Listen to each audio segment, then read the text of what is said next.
2013 Nissan NV200 tensioner and belt replacement. These are the tools you will need. Get yourself a T50 Allen wrench or torque socket, 14mm wrench, 10mm wrench, a couple different extensions. You got a 10mm socket, that's a 13, a 14mm, a 15, 19, an 18, and even a 16 short socket.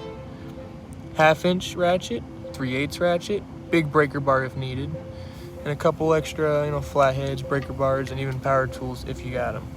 And you'll need a jack with a wood block for the bottom of your oil pan. Forgot to record it, but first you gotta take your dog bone mount off.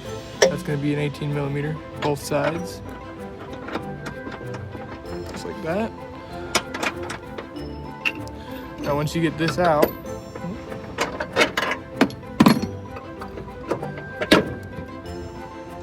that's when you're gonna wanna shove a jack up underneath it. Put it up there under the oil pan with a wood block on it so you don't damage your oil pan there. Jack it up, maybe like 1/2 a pump just to take pressure off of the motor mounts. Alright, once you got your dog bone mount and your jack supporting the bottom of the motor so it don't fall out, grab yourself a 14mm. Take one, this bolt, oh, lost my socket, that bolt, and then one tucked right there. That bolt out. Those are all 14mm. Now once you got all your 14mm bolts out, you should have 4 of them. Grab your 16mm. Now you go for these bottom 3 motor mount bolts. One there, and 2 here. Now once you successfully take out your 16mm bolts out of the bottom, you just pull it right on out.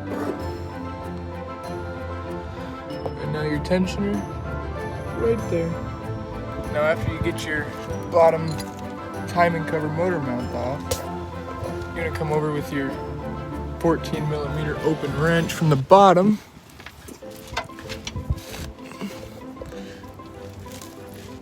Grab onto your tensioner and twist clockwise to loosen the belt, and you'll slip it right off of this compressor right here.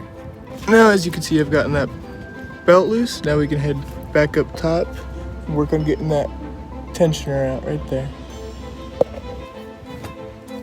Now that I've taken the belt off, I went ahead and I jacked the motor up slowly until I have gotten the bolt to the tensioner just close to the top of the body.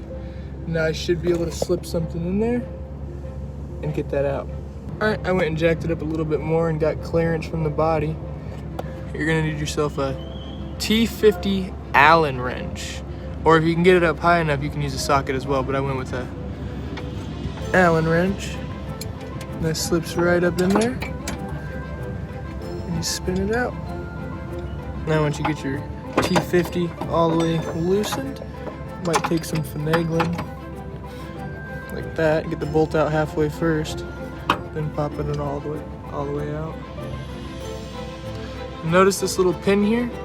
That is an alignment mark. That must, with the new one, line up to that bottom hole, right there next to that bolt. If it does not line up, your tensioner will not fit properly and your belt has a risk of coming off.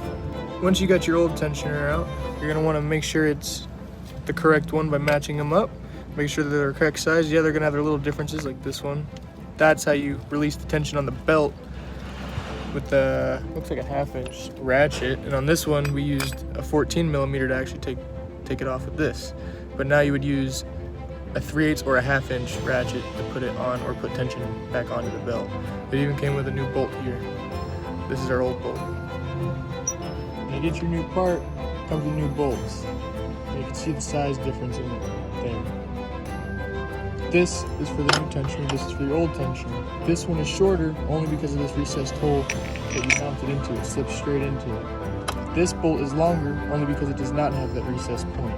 So if your bolt does look longer, it is fine because it has to stick out like this instead of sitting flush like that one does. when installing the new tensioner, don't forget about this nipple here. That has to align with that second hole in the bottom, right there. The second hole, this has to align up with. Now when you have it semi-mounted up, as you can see, I still have it loose. The bolt's still loose here, but I can't turn it clockwise or counterclockwise because that one alignment pin at the bottom is stuck in its hole, and I have the bolt close enough to where it doesn't pop back out. Now we may proceed to tighten this and torque it all the way down to spec. All right, I got my tensioner all mounted nice and tight. Now we reverse everything we did before, starting with the new belt. Unless you don't have a new belt, then you go with your old belt. So once you got your belt routed nicely and everything's nice and tight, you can start putting your motor mounts back on. Everything else goes back together as it was.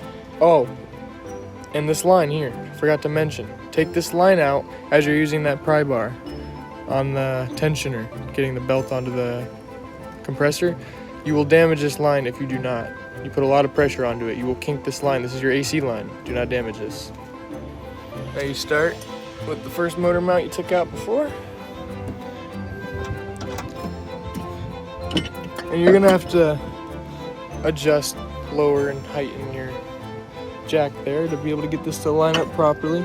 But if I were you guys, I would definitely put in your top bolts here first and then the bottom bolts. It'll be a lot easier like that.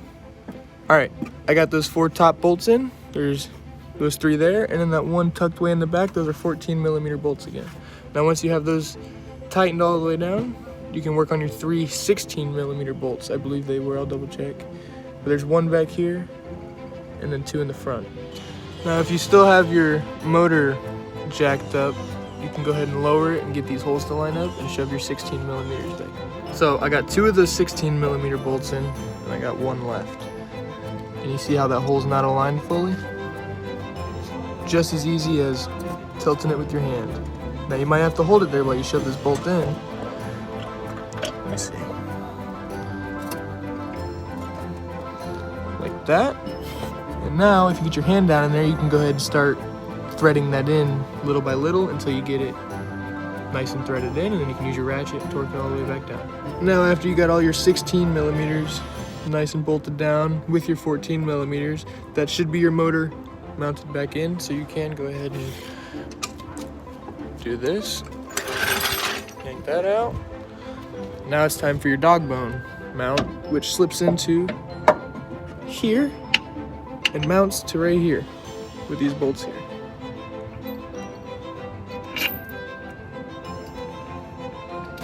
Now after you get this last bolt tightened, you're done.